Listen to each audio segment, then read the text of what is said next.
Ok, entonces está grabando. Entonces, esta es la primera clase. Vamos a estar viendo, como les decía, yo soy Manuel Calderón, vamos a estar viendo modelos, o lo que llamaríamos la economía de las finanzas. Modelos económicos, o cómo es nuestro modelo básico de economía para poder entender el funcionamiento de los mercados financieros, desde un punto de vista económico, eh, con los objetos que manejamos los economistas, preferencias, mercados, precios, etc. Entonces, ahora sí, vamos a compartir la lectura 1, que es la que tienen en el AU24. Entonces, fíjense que esto, yo voy a ir despacio, tenemos tiempo, no me voy a apurar, pero quiero que estos temas estén como, es como lo fundamental. Si entendemos esto, después vamos a ir entendiendo todo de una manera mucho más fácil. Entonces, lo que vamos a querer ver es, pensemos una economía que tiene una población de individuos, y vamos a tomar en nuestro modelo un individuo representativo, que es obviamente una construcción metodológica para que simplifica un poco el tratamiento. Y tenemos dos periodos de tiempo, tenemos el presente y el futuro, un periodo 0 y un periodo 1, y lo que busca ese individuo o esa economía tiene, imaginemos, es el setting más sencillo posible. Esa economía va a tener dos ingresos exógenos, uno para cada periodo. Imagínense que es producto que cae del cielo, ¿sí? Un maná que cae del cielo, no hay oferta de trabajo, no hay capital, no hay nada, es el modelo más sencillo. Entonces, en los dos periodos va a caer una cierta cantidad de producto a esta economía. Imagínense que, no sé, un periodo puede llover, otro periodo puede no llover, después eso lo vamos a hacer aleatorio. Por ahora es algo que se conoce, es algo exógeno y es algo determinístico. Entonces, lo que va, dado que esta economía, la población de esta economía, conoce con certeza cuánto va a ser su ingreso en cada periodo, lo que van a querer hacer es, de alguna manera, tratar de, digamos, suavizar su consumo en el tiempo. Eso va a ser otro de los principios básicos. Estamos trabajando siempre con la idea que los consumidores son aversos al riesgo, tienen funciones de utilidad cóncavas, entonces van a querer, siempre prefieren consumir un mix intermedio, ¿sí? Que irse a los extremos. No les gusta consumir nada hoy y todo mañana, o todo hoy y nada mañana, sino que buscan suavizar ese consumo, es como un principio también básico que siempre vamos a usar. Entonces lo que van a intentar hacer es, de nuevo, ¿no?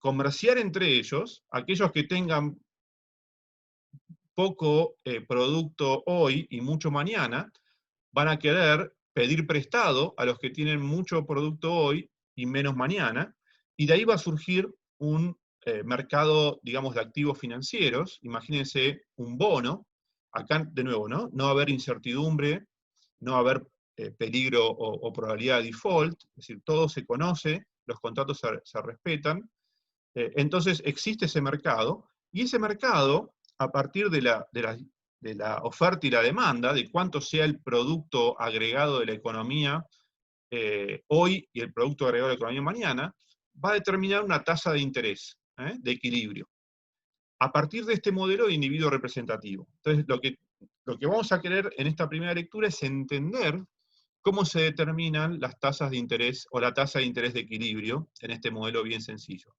Recuerden que la tasa de interés de equilibrio no es otra cosa que la inversa, ¿sí?, del precio del activo financiero. Entonces, todo eso lo vamos a estar viendo. Entonces, en este modelito simple va a haber un mercado de un activo financiero, que piensen que es como un bono, que en ese mercado se va a determinar el precio de ese bono, y también se va a determinar, a partir del precio, la tasa de interés de equilibrio, que iguala oferta y demanda de ese bono.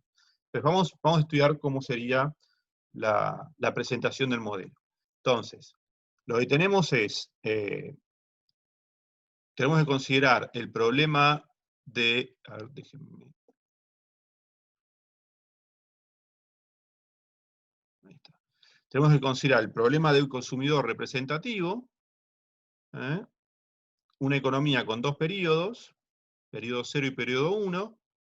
Este consumidor representativo quiere maximizar una función de utilidad que la vamos a suponer de esta forma, que es digamos, es una función de utilidad que que no es muy genérica, es genérica pero no tanto, porque ya estoy diciendo como que es divisible en los periodos, ¿está bien? Esta función de utilidad, a esta función de utilidad entra el consumo en 0 y el consumo en 1. Estos son los niveles de consumo, ¿sí? C0 y C1. Me estoy poniendo canchero con la tecnología, pero téngame paciencia. Esto sería el consumo en cada periodo. Y fíjense que acá tenemos para la utilidad esta grande, U grande, se divide en dos funciones que se suman, de unas U chiquitas, que serían las utilidades en cada periodo, que dependen solamente del consumo en ese periodo, ¿está bien? Y este factor, beta, es lo que se llama el factor de descuento. Beta es un factor de descuento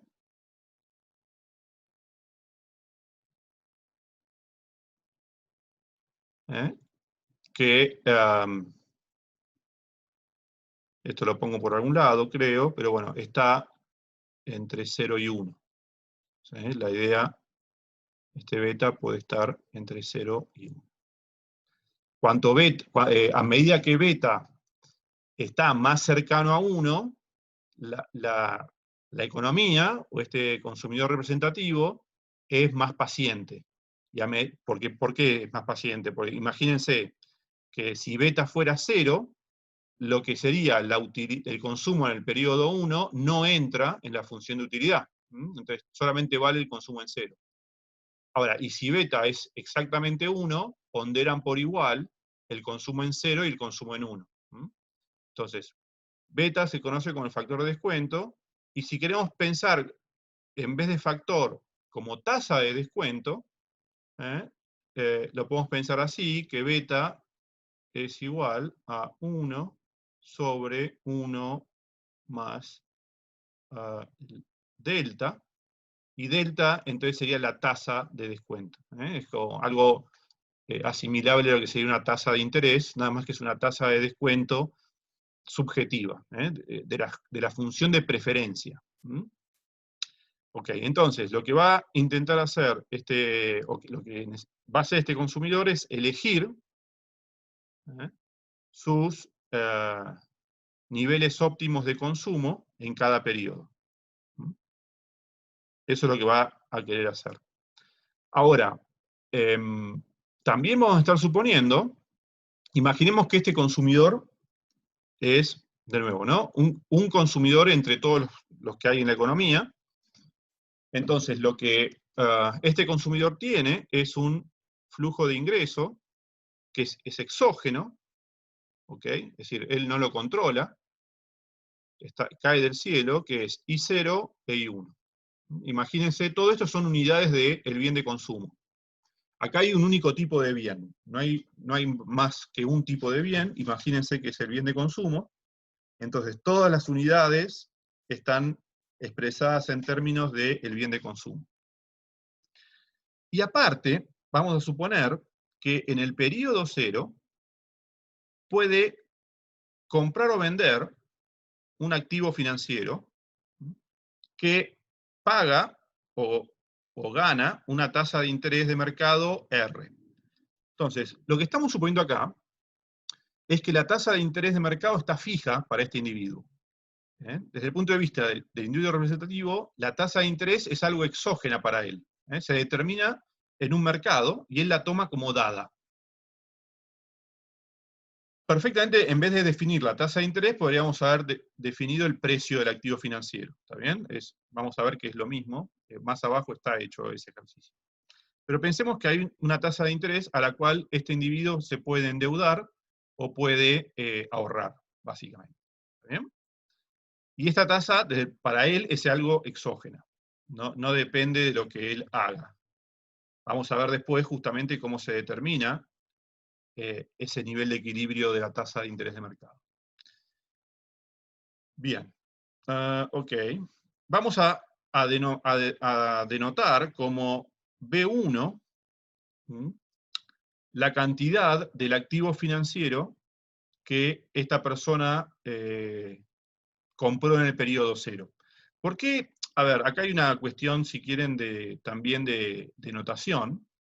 Estamos suponiendo que el bono o el tipo de activo financiero que este individuo compra o vende es de cupón cero. ¿Qué quiero decir?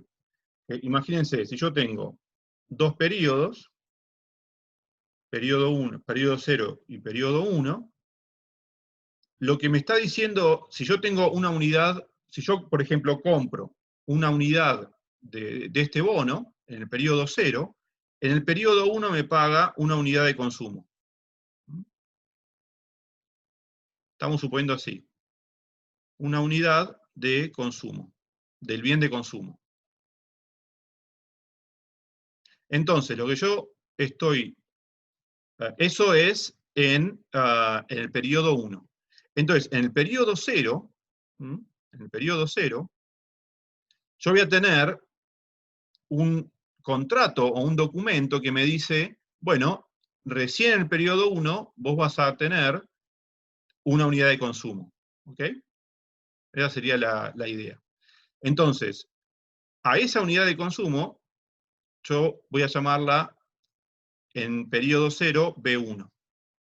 ¿A cuántas unidades de consumo voy a tener en el periodo 1? ¿Está bien? Esa sería la idea.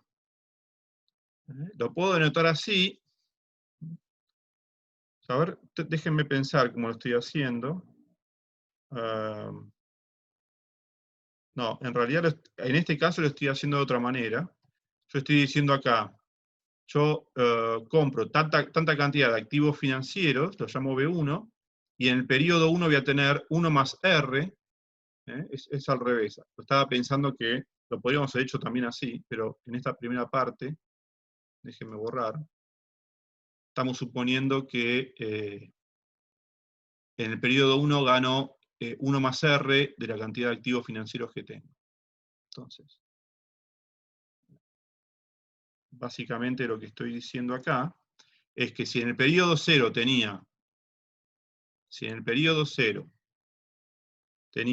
esa cantidad B1 de activos financieros, en el periodo 1 voy a recibir 1 más R, ¿sí?, por B1. 1 más R por B1.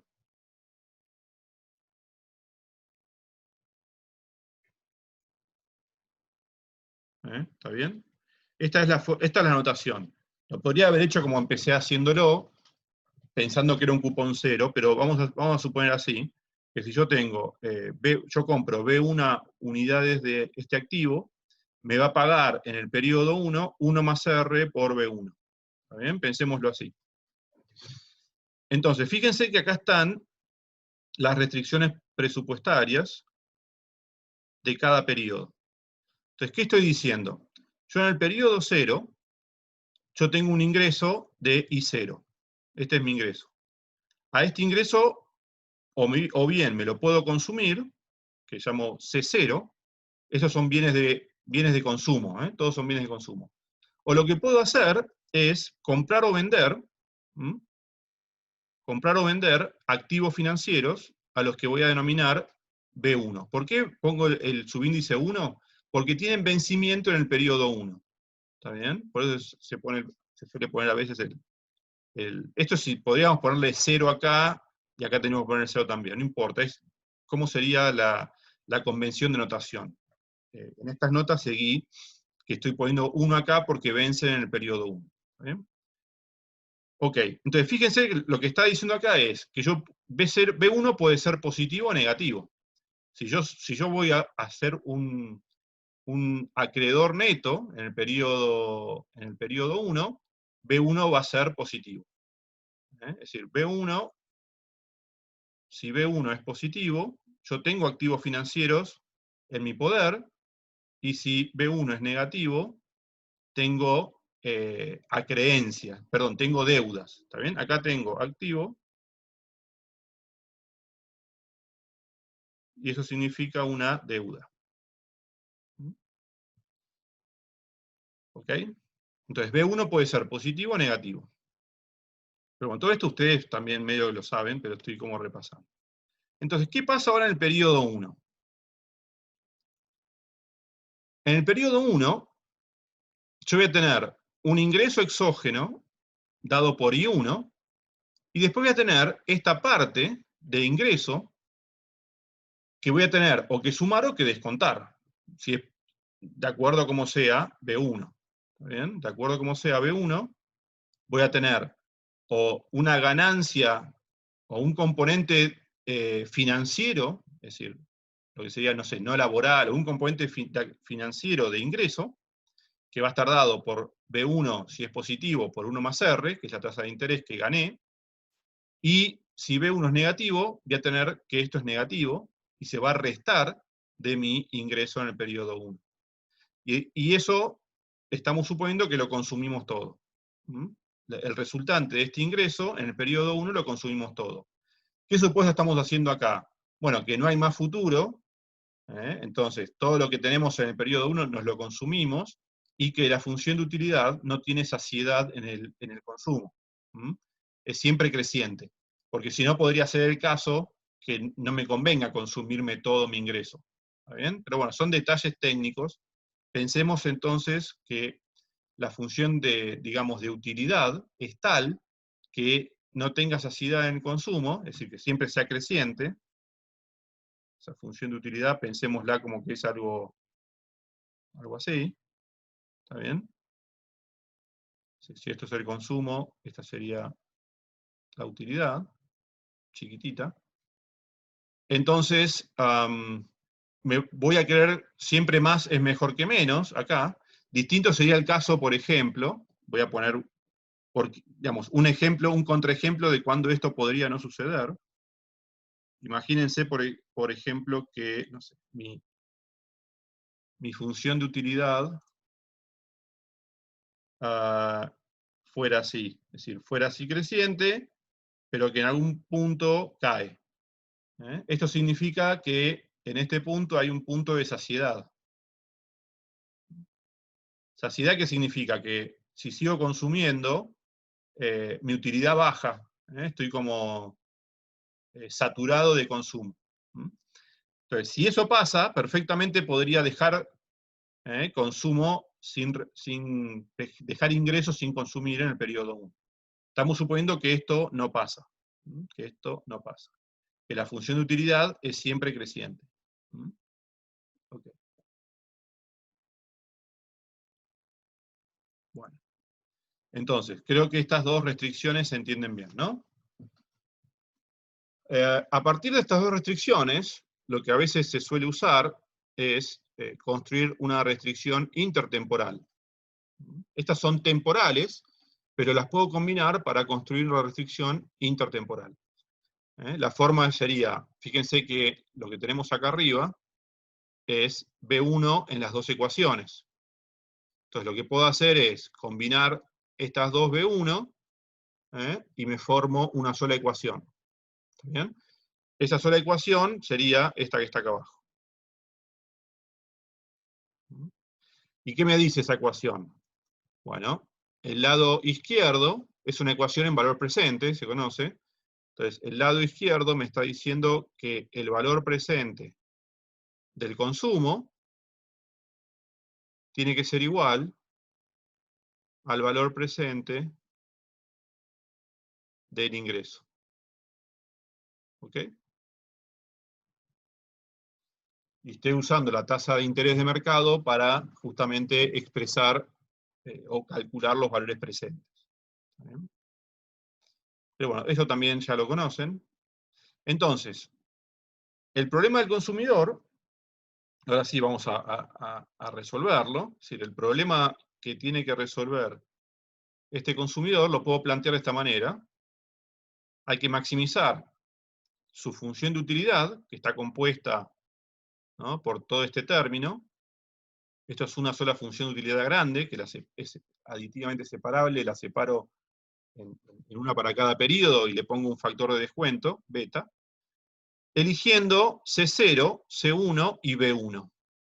Acuérdense que B1 también es una variable de control acá también. ¿Está bien? Sujeto a estas dos restricciones. Esa sería una forma de plantear el problema. ¿Okay? Otra forma de plantear el problema sería deshaciéndome de las restricciones temporales y juntando las dos en una sola restricción intertemporal. Que fíjense que el problema, la solución va a ser la misma. Entonces lo que tengo que hacer es, de nuevo, maximizar la utilidad para los dos periodos, pero ahora respecto de C0 y C1. B1 desaparece, obviamente queda como implícito, y sujeto a esta restricción intertemporal. Ok. Bueno, y otra forma sería, por ejemplo, sustituyendo directamente en las funciones de utilidad las restricciones presupuestarias temporales, ¿no? Acuérdense que esto era C0 y esto era C1. Entonces, en este caso, fíjense que es un caso que me queda muy sencillo, porque solamente voy a maximizar en una sola variable. Ya estoy sustituyendo las restricciones. ¿Está bien? Entonces, solamente me queda la variable de control B1. Pero bueno, todos son equivalentes los problemas. ¿Está bien? Acá les comento el tema este de, estoy haciendo el supuesto de no saciedad en el consumo, porque si no tendría desigualdades en todo caso. ¿Está bien? Esto sería, acá estoy haciendo como un abuso, creo que más abajo eso lo explico. En principio esto serían dos cosas.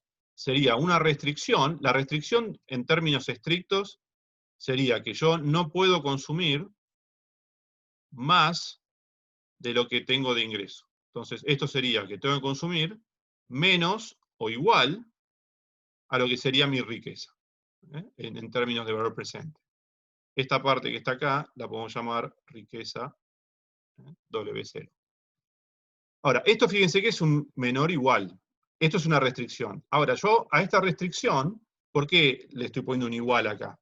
Porque le estoy agregando el hecho de que no voy a querer dejar consumo sin hacer. Básicamente, no voy a querer dejar riqueza sin consumir.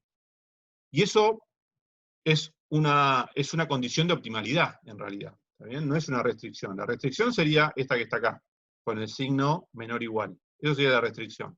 Si yo a esta restricción le agrego el supuesto de no saciedad en el consumo, ahora lo que es óptimo que haga este individuo es que se consuma toda la riqueza. Entonces, cuando yo pongo un igual, estoy como haciendo, ya directamente estoy considerando la restricción y una condición de optimalidad que me dice que este individuo, por no saciedad, va a querer consumirse toda su riqueza. ¿Está bien? Ok. Entonces, eso es algo que, por ejemplo, muchas veces no se explica bien, sino que se pone como la restricción así de una, pero acuérdense que la restricción es en términos de desigualdad, no de igualdad. Se transforma en una igualdad cuando estamos haciendo el supuesto de que este individuo no va a querer dejar nada de riqueza sin consumir. Entonces, bueno, se elige uno de las formas de este problema y se resuelve. Entonces vamos a elegir esta, que creo que es un poco como la más complicada. Estamos pensando en que tenemos todas estas variables de control, el consumo en 0, el consumo en 1, la cantidad de bonos o de deuda que tomo en el periodo 1, perdón, que voy a pagar en el periodo 1, que voy a cobrar en el periodo 1, la tomo en el periodo 0, y los multiplicadores de Lagrange, ¿no? lambda 0 y lambda 1. Entonces, de esta manera estoy incorporando las dos restricciones temporales. Lo podría haber hecho la otra forma, que era ¿no? Sustituir en las funciones de utilidad el consumo, etc. Pero bueno, lo hice de esta manera. Entonces, las condiciones de primer orden, cuando tomo las derivadas respecto a cada una de las variables de control, me quedan todas estas ecuaciones. Son como muy sencillas de ver de dónde salen. Acá derivo respecto de C0, respecto de C1, todo esto que está acá. Entonces, de las tres primeras, fíjense, de estas tres, voy a obtener esta ecuación que es muy importante. Esta es una condición de optimalidad intertemporal en el consumo. ¿Qué me está diciendo esta condición de optimalidad? Fíjense, que en equilibrio, en el óptimo, tiene que ser igual la utilidad marginal del consumo en 0 y la utilidad marginal del consumo en 1 multiplicada por 1 más R y por beta. Lo que está diciendo esta condición es que no tengo ganancias de trasladar consumo del periodo 0 al periodo 1 o del periodo 1 al periodo 0. Estoy justamente indiferente entre lo que estoy consumiendo en 0 y lo que estoy consumiendo en 1. ¿Ok? Esa sería un poco la idea de la interpretación, digamos, intuitiva de esa condición de primer orden. ¿Qué pasa, por ejemplo, si esto no sucediera? Si acá tuviéramos, si esto, por ejemplo, fuera U' de C0, imaginemos que es menor que beta por 1 más R por U' de C1. ¿Qué me convendría, o qué le convendría a este consumidor hacer? Bueno, claramente lo que está diciendo esto, acuérdense que las utilidades marginales son decrecientes, ¿no? Es decir, tenemos esto así. O sea que, si esta parte, esto sería como la utilidad marginal del consumo, ¿no? Entonces, si esta parte que está acá, el lado izquierdo, es relativamente pequeño en relación al derecho, quiere decir que estoy consumiendo demasiado en el periodo 0. Porque cuanto más consumo en el periodo 0, menor es su utilidad marginal. Entonces, ¿qué le convendría hacer a este individuo? Bueno, pasar consumo o ingreso desde 0 al periodo 1. Entonces, ¿qué hace? Bueno, dado el ingreso que tiene, reduce su consumo en 0. Los bienes, digamos, que le quedan libres de reducir este consumo, acuérdense que el ingreso está dado, ¿no? El ingreso está fijo.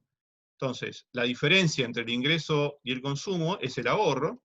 Entonces, lo que está haciendo básicamente es trasladar, por ejemplo, una unidad de consumo hacia el periodo 1. ¿Ok? Y por cada unidad de consumo que traslada desde 0 hasta 1, bueno, gana una tasa de interés 1 más R. ¿Está bien? Esto, si el consumo cae en 1, en el periodo 0 cae en 1, en el periodo 1 va a aumentar en 1 más R. ¿Está bien?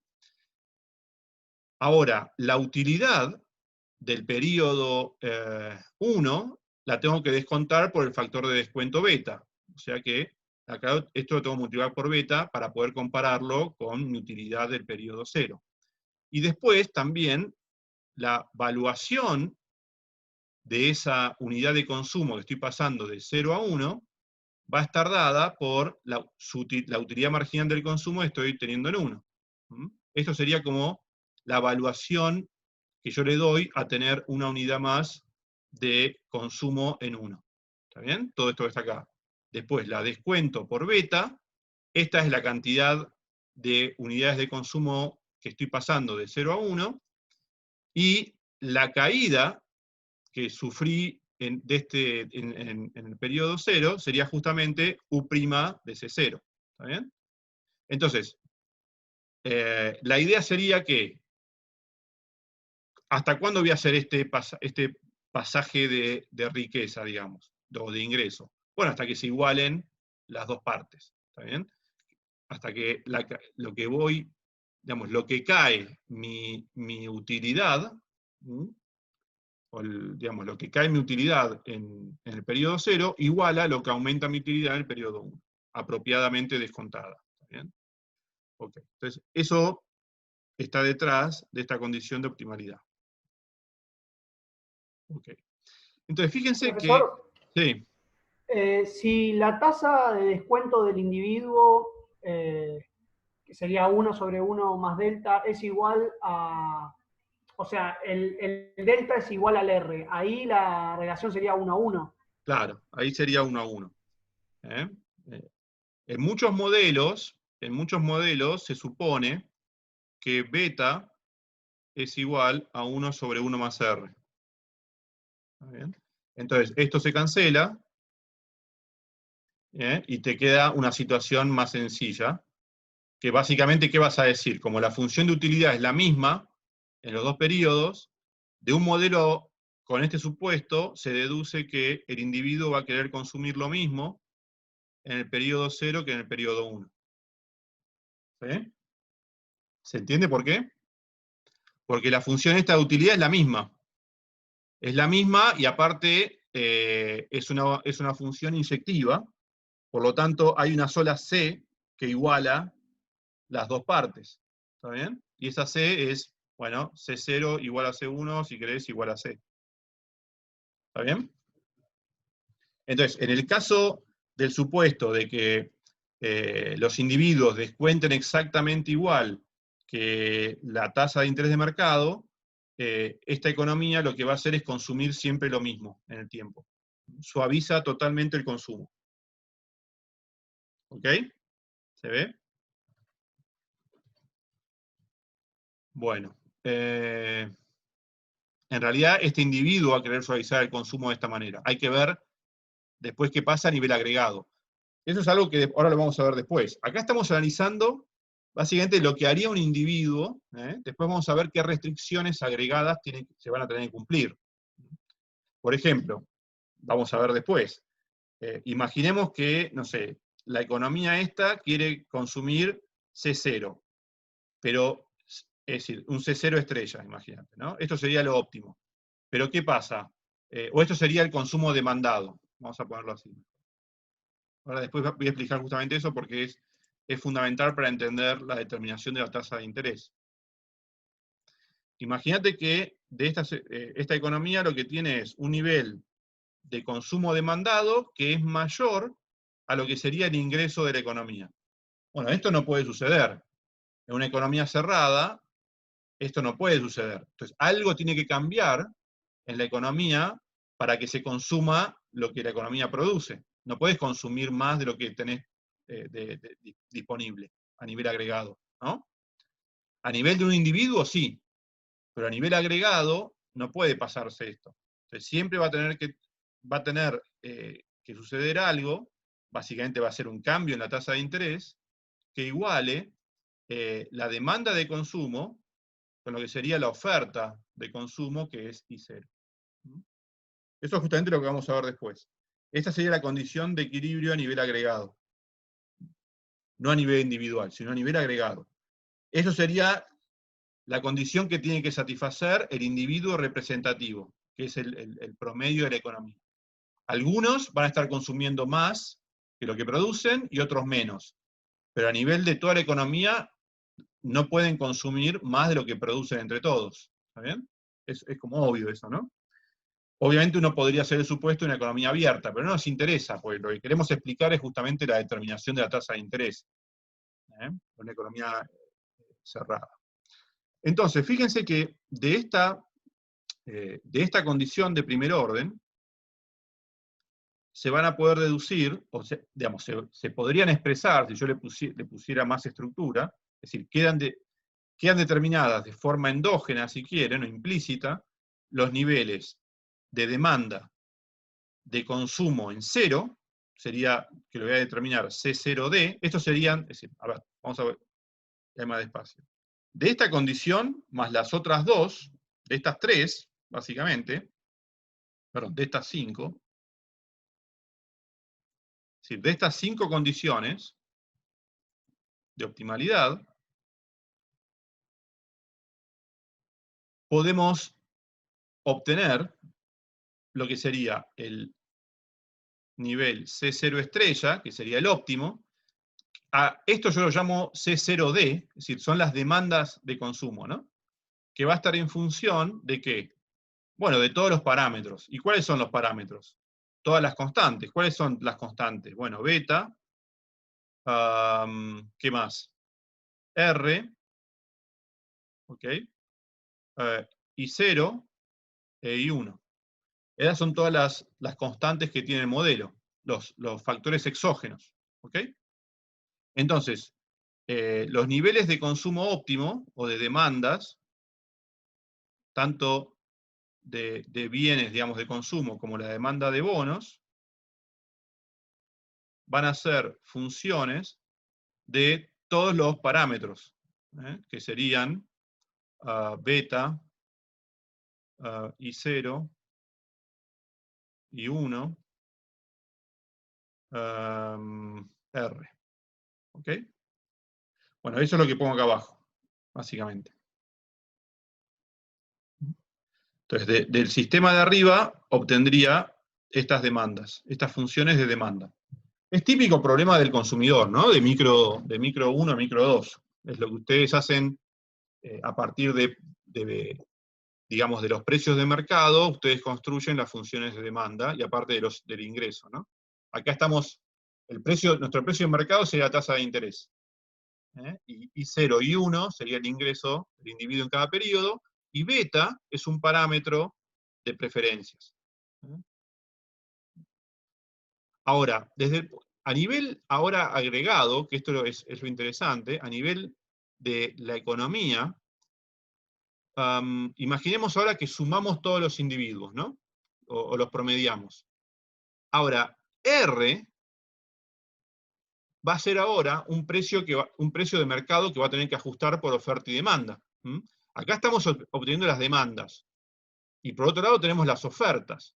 Entonces, R va a tener que ajustar para igualar oferta y demanda. ¿Y cuáles son las ofertas? Bueno, justamente el nivel I0 e I1. Eso es un poco lo que comentamos acá abajo. Bueno, acá antes de ir al caso de la determinación de la tasa de interés, de equilibrio, hagamos un ejemplo, por ejemplo, para deducir la demanda de consumo a partir de una función de utilidad logarítmica. ¿Okay? Entonces, vamos a hacer este supuesto, que es el típico del libro de texto, que la utilidad es el logaritmo del consumo.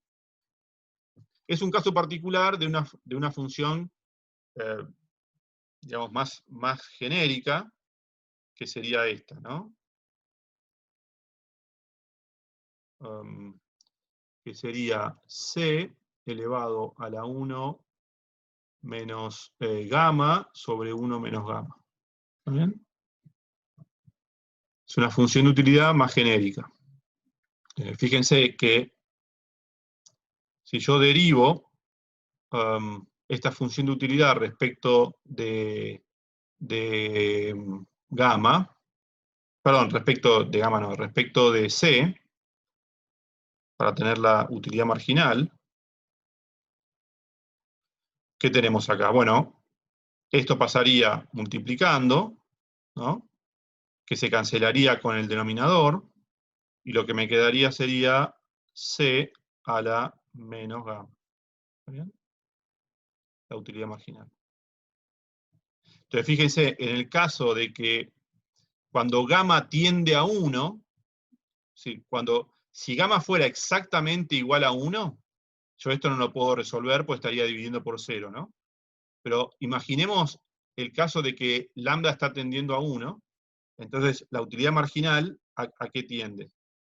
Bueno, esto sería 1 sobre C, a la gamma, y esta gamma está tendiendo a 1, entonces fíjense que el caso logarítmico, en donde la utilidad marginal es 1 sobre C, sería como el caso límite de esta función de utilidad más genérica cuando lambda tiende a 1. ¿Se entiende? Pues me queda, la utilidad marginal es 1 sobre c. Y acá tengo 1 sobre c elevado a la gamma, pero si pensamos que gamma es 1, me queda 1 sobre c. Ok. Entonces, en este caso fácil, la condición de optimalidad, que teníamos, que sería esa condición, digamos, que resolvíamos a partir de la condición de primer orden, me queda de esta manera. Esto sería, ya estoy como operando, ¿no? Si, acuérdense que la condición de optimalidad era U' de C0 tiene que ser igual a beta por 1 más R por U' de C1. ¿Ok? Esta es la condición de optimalidad. Ahora, si la utilidad marginal de C0 es 1 sobre C0, en la función logarítmica, esto me quedaría así, ¿no? Acá tendría 1 sobre C1. Lo que hago ahora es pasar el C1 multiplicando, y el C0 que está dividiendo lo paso multiplicando. Entonces esto me quedaría así. ¿Ok? Entonces fíjense que, de nuevo, acá estoy expresando C1 en función de beta, de R y de C0. Por ejemplo, una economía en donde esto es mayor que 0, perdón, en que esto es mayor que 1, todo esto, me está diciendo que el consumo va creciendo en el tiempo, ¿no? ¿Por qué? Porque C1 sería mayor que C0. Una economía en donde beta es exactamente igual a 1 sobre 1 más R, me está diciendo que el consumo está estacionario, que C1 es igual a C0. Entonces, eso va a depender de cuánto descuente la gente en relación a cuánto descuenta el mercado. ¿Ok? Ok, bueno. Pero nuestro objetivo era encontrar las funciones de demanda.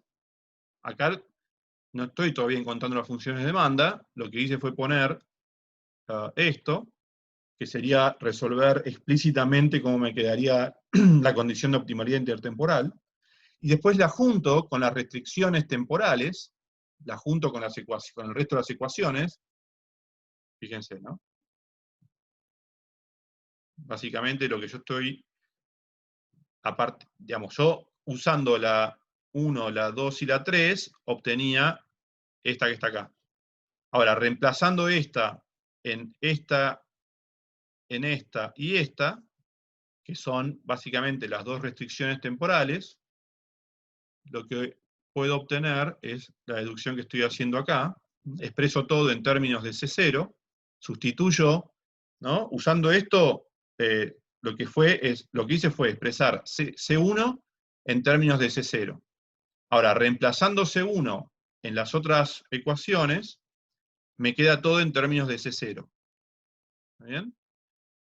Entonces, fíjense, ahora junto los C0s y obtengo la solución para C0. ¿Y esto qué es? Esta es justamente la función de demanda de consumo en el periodo 0. Esta es una función de demanda que depende de las preferencias, beta, depende de las dotaciones, I0 e I1, y depende del precio de mercado, que es R. En realidad sería, pensemos que R, pensémoslo como un precio de mercado, ¿está bien? Después vamos a ver por qué se puede pensar R como un precio de mercado, pero es lo que costaría endeudarse o en el mercado, ¿está bien? Es el precio de tomar dinero prestado, de tomar consumo prestado. Acá no hay dinero, ¿eh? Estamos pensando que todo es en términos reales. R sería el precio de tomar consumo prestado. ¿Okay? El precio de mercado de tomar consumo prestado.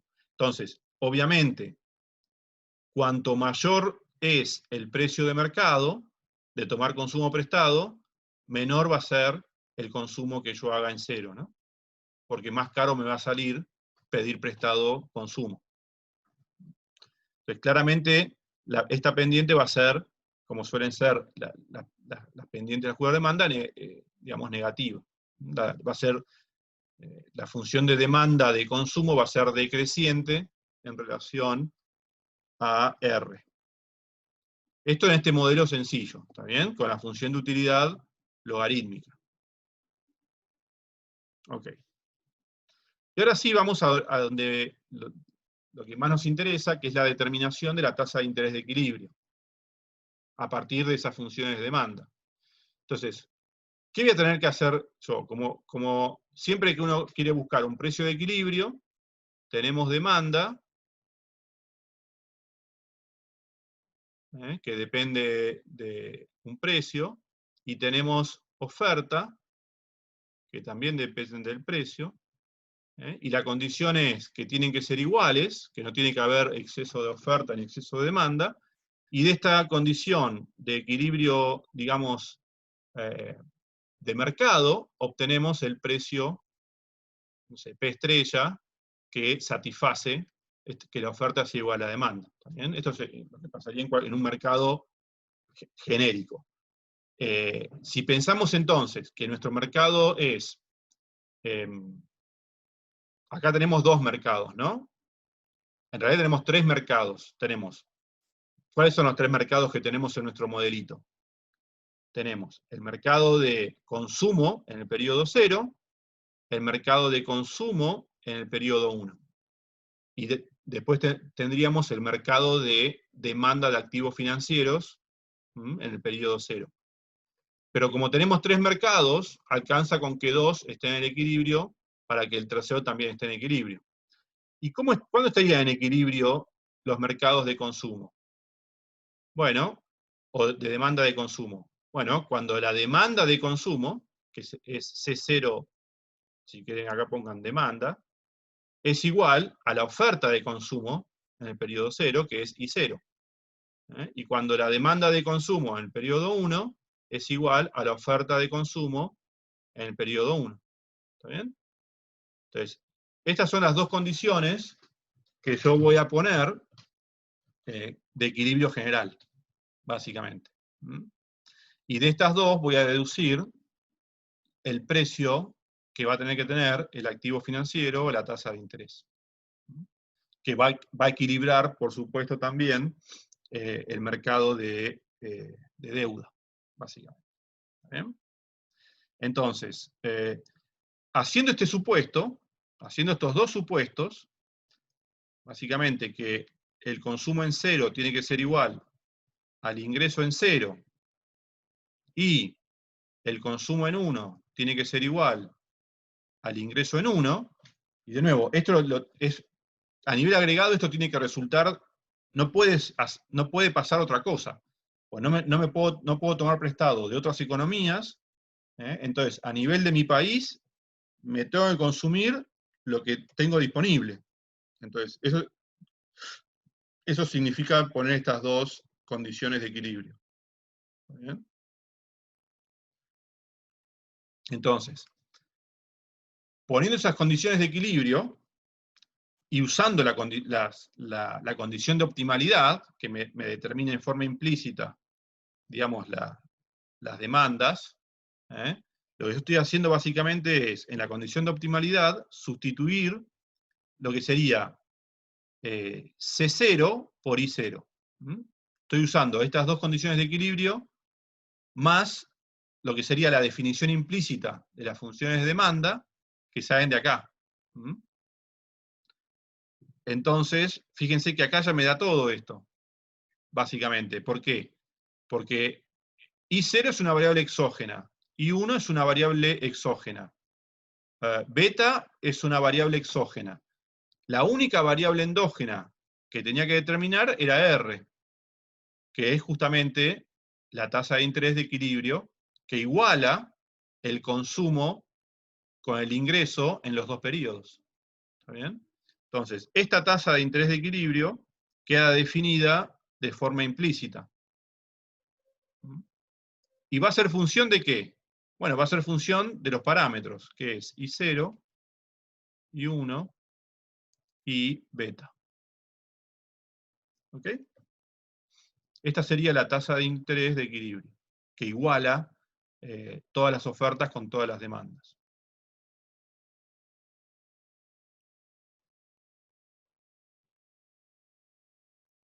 ¿Por qué está definida de forma implícita? Bueno, pues no conozco cómo son las funciones de utilidad, no las definí todavía. ¿Está bien?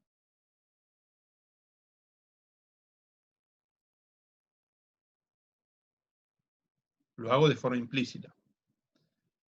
Esta misma ecuación la puedo expresar de esta manera.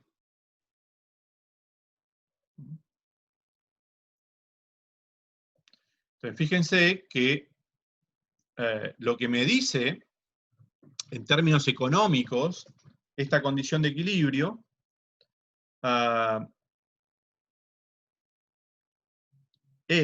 vamos a ver la interpretación en un gráfico, básicamente. Pero que en el punto, digamos, ¿cómo se llama?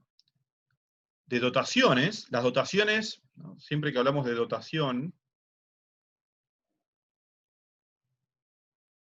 en este caso, la dotación de la economía es el par I0 y 1. Esa es la cantidad de recursos que esta economía tiene en cada periodo. I0 y 1. Eso es algo exógeno, que se llama endowment o dotación.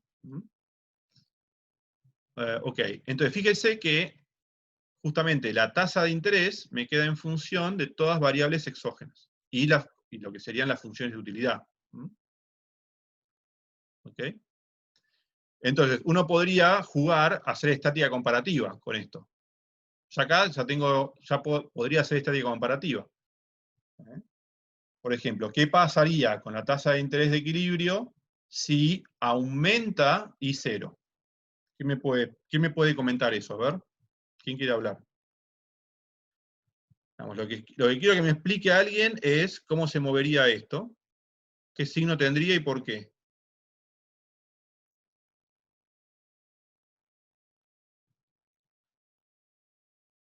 ¿Alguien se anima? Hablen, porque no los veo.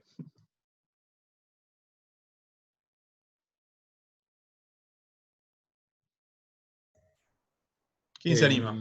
Dale. Porque no sé, digamos, sería una derivada. Pero pensá en términos intuitivos. Digamos, ¿qué pasa si de repente aumenta no sé, te cae más lluvia en tu país y aumenta el ingreso que vos tenés en el presente? Y cae la tasa. ¿Por qué? Y porque, digamos, si yo consumo todo ahora, digamos, no voy a pasar, digamos, va a haber menos demanda, entonces no se va a caer la tasa. Yo igual, perdón, porque justo puse otra consulta de que, porque me quedé medio colgado de que los mercados se resolvían solos, o sea que el consumo de cero era igual a I0, entonces como que no entendía el sentido del mercado de bonos. Perdón, me colgué con eso, en realidad Claro, ok, perfecto. ¿A ustedes alguna vez les explicaron lo que es la ley de Walras? sí, la de que si hay, por ejemplo, General. en este tres equilibrios, si dos están en equilibrio, el último está por... Exacto. Acá hay tres mercados. Acá hay tres mercados en este modelo que yo hice. Que sería el mercado de bienes en el periodo 1, que sería el consumo y la oferta de bienes en el periodo 1, el mercado de bienes en el periodo 0. El mercado de bienes en el periodo 1, también hay una oferta y una demanda de bienes para el futuro. Y el tercer mercado, ¿cuál sería? El mercado de bonos, que ocurre en el periodo 0. ¿Está bien? Entonces hay tres mercados. Si dos están en equilibrio, entonces el tercero también tiene que estar en equilibrio. Por eso no me meto a considerar el mercado de bonos. ¿Cómo sería? Esta es una pregunta, ¿no? Pregunta, no sé, vayan tomando nota de estas preguntas. ¿Cómo construiría la demanda de bonos, por ejemplo? ¿Cómo construiría la demanda de bonos? Yo, a partir de mi modelito, lo que obtuve fueron las demandas, ¿no?, de consumo. A ver si voy arriba. Bueno, acá. Acá tengo las 3 demandas. Dependiendo del ingreso del próximo periodo, lo podría construir. Claro, lo que tendría que hacer es básicamente decir, usar la restricción presupuestaria, básicamente. Si yo tengo la demanda de consumo en el periodo 0, y yo sé que lo que tiene que ocurrir es básicamente, vamos a poner así, que el consumo tiene que ser igual al ingreso más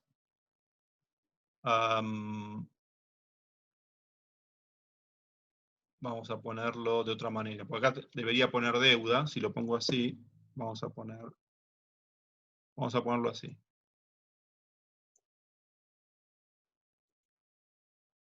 El consumo más mi demanda de bonos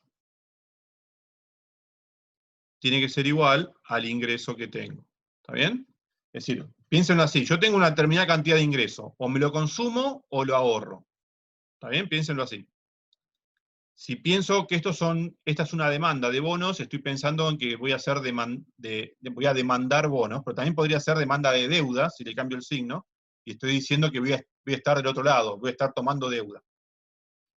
Ahora, fíjense una cosa, que a nivel agregado, lo que yo estoy diciendo es que la demanda de consumo tiene que ser igual a la oferta de consumo. ¿Ok? Porque esta deuda, en realidad, ¿qué está pasando? A ver, ¿quién me cuenta lo que está pasando a nivel agregado con estos contratos de deudas? Imagínense una cosa, ustedes le pidieron prestado a su hermano o a su hermana plata. ¿Está bien? Entonces, en la contabilidad de ustedes tienen una deuda, y su hermano tiene una creencia, tiene un activo. Ahora, si yo les pregunto, ¿cuál es la deuda total de la familia? ¿Qué va a pasar con esas dos deudas? O esa deuda y ese activo. Se van a cancelar, ¿no? Claro, se cancelan, se neutralizan, porque lo que yo le debo a mi hermano, yo lo tengo con signo negativo, y mi hermano con signo positivo, la misma cantidad. O sea que lo que está pasando en el mercado de bonos, a nivel de la economía, es que suman 0. Si yo sumara en todos los individuos, digamos, y de la economía, las demandas de bonos, vamos a ponerlo así, esto tiene que ser 0. Porque se compensan los que deben con los que tienen creencias. Se compensan los deudores con los acreedores, en la economía como un todo. ¿Se entiende eso? Entonces, Sí, básicamente, gracias. claro, básicamente esto, cuando yo lo agrego a nivel del individuo representativo, esto desaparece. Esto es idénticamente igual a 0. En el equilibrio, ¿no? Bueno, en realidad no, esto valdría siempre. Eso valdría siempre igual a 0. Para el individuo representativo eso siempre vale 0. Porque sea cual sea la tasa de interés, se compensarían las ofertas con las demandas de deuda. ¿Está bien? Lo que va a mover la tasa de interés son las diferentes demandas de consumo, ¿está bien?, respecto de la oferta de consumo.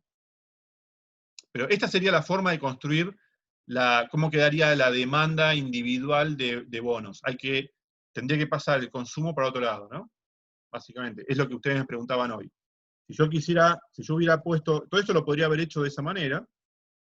Si yo quisiera construir cómo sería la demanda individual de bonos, sería I0 menos la demanda de consumo. Esa sería la demanda de bonos. ¿Está bien? De nuevo, eso puede ser negativo o positivo. Si es positivo, soy un acreedor, y si es negativo, soy un deudor. Estoy demandando, estoy ofreciendo activos financieros. Si yo ofrezco activos financieros, es como que me estoy endeudando, ¿está bien? Soy el oferente de una promesa de pago. Los activos financieros piénsenlos como promesas de pago. Son pagarés futuros, básicamente. Ok, entonces, si volvemos a nuestro modelo de determinación de la tasa de interés, lo que tiene que hacer la tasa de interés, básicamente, es compensar, va a tener que aumentar o disminuir de tal forma que la demanda de consumo sea igual a la oferta de consumo. ¿Mm? Que lo que quiera consumir la economía sea igual al producto que tiene disponible. Si la economía quiere consumir más, a ver, piensa en este caso, ¿no? Piensa en esto. ¿Qué pasaría en este caso? Imagínense que para una tasa de interés, no sé, para una tasa de interés R0, la demanda de consumo es mayor que la oferta de producto. La demanda de bienes es mayor que la oferta de bienes. ¿Qué tiene que pasar? ¿Eso puede ser un equilibrio? Estaríamos todos demandando más tomates de los tomates que hay en el mercado. Entonces, eso no puede ser un equilibrio. Algo tiene que pasar. Nos tienen que desincentivar a consumir tantos tomates. Pero lo que va a pasar es que la tasa de interés va a aumentar. La tasa de interés va a aumentar. ¿Hasta qué punto? Bueno, hasta que empecemos a ahorrar un poco más, dejemos de consumir tanto, y para una tasa de interés, sabemos la R estrella, se iguala, perdón, ¿no? Esto sería en cero, se iguala la demanda de consumo con el producto que tenemos para consumir. Piénsenlo así, no podemos consumir en una economía cerrada más de lo que esa economía cerrada produce. Si por alguna razón aumenta esa demanda, va a tener que cambiar la tasa de interés de equilibrio, para volverla a ser igual a el producto disponible. Esto es muy interesante. ¿Por qué? Porque imagínense, por ejemplo, voy a poner un ejemplo interesante. A ver, después vamos a ir al gráfico. Voy a hacer un grafiquito acá. Este es un caso interesante. No es el caso de Argentina ahora, pero imaginemos que tenemos lo siguiente, ¿no? Estamos en una situación de equilibrio. Acá tendríamos 1 más R, 1 sobre beta, de U' de I0 sobre U' de I1. Esta es la condición de equilibrio para la tasa de interés. Ahora, imaginemos que por alguna razón sabemos que dentro de un año vamos a ser mucho más ricos que lo que somos ahora. Es decir, descubrimos vaca muerta, imaginemos, ¿no? Es decir, hay un shock positivo sobre I1. Hay un shock positivo sobre I1. ¿Qué va a pasar entonces en esa? Quiero que me cuenten en términos intuitivos. Es decir, creemos que el año que viene vamos a ser mucho más ricos de lo que creíamos que íbamos a hacer. Tenemos esa expectativa. Hay un shock positivo sobre, y en este modelo va a ser permanente porque hay un solo periodo más, hay un shock positivo sobre el ingreso futuro. ¿Qué va a pasar? ¿Qué querríamos hacer todos los argentinos? Endeudarnos. Claro, porque decimos, bueno, no quiero consumir lo que estoy consumiendo hoy, que yo era mi consumo mejor, dado que yo creía que el año que viene no iba a ser tan rico. Quiero consumirme mucho más ahora. Me gustaría consumir mucho más, porque yo estoy esperando que el año que viene voy a ser mucho más rico. ¿Está bien? Ahora, si todos queremos hacer eso, hoy, como mucho, tenemos I0 para consumir. Entonces, ¿qué va a tener que pasar con la tasa de interés? Va a subir. Tiene que subir justamente para desalentar ese exceso de consumo que está habiendo respecto del ingreso que tenemos disponible hoy. Entonces, la conclusión de este modelo es que si por alguna razón aumenta nuestro ingreso esperado para el periodo 1, va a tener que aumentar la tasa de interés de equilibrio. Porque hay que decir, porque lo que haría un individuo, digamos, lógicamente, sería querer aumentar su consumo hoy. Pero hoy no tiene más para consumir, entonces va a presionar al alza, va a querer endeudarse, como bien decían por ahí, ese aumento de la demanda de deuda va a subir la tasa de interés del mercado. Y eso matemáticamente lo podemos ver acá.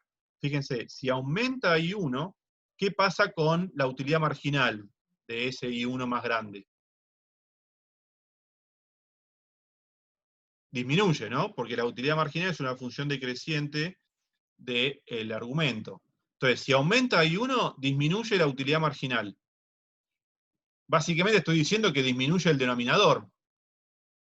Y si disminuye el denominador, lo que pasa es que tiene que aumentar todo esto, todo el ratio, el cociente.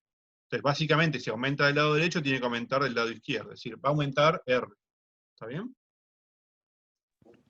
¿Se entendió cómo Profe, funciona la lógica?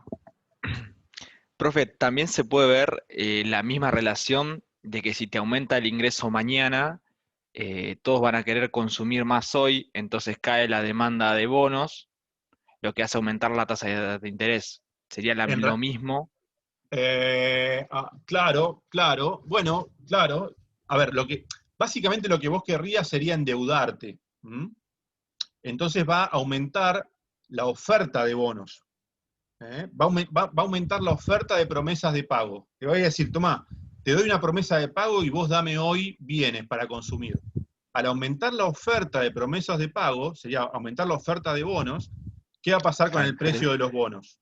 Cae y sube la tasa de interés. Perfecto. ¿Se entiende? Esa sería la lógica. Muy bien. Y en la respuesta a la anterior sería la inversa, o sea, cuando en I0, cuando aumenta el ingreso en I0, la tasa de interés ahí disminuiría. O sea, la pregunta que hizo al inicio. Ah, claro, exactamente. ¿Sí? Si aumenta I0, hoy tenemos un montón más para consumir de lo que teníamos antes. Entonces, ¿qué va a pasar? Vamos a querer, digamos, consumir más mañana.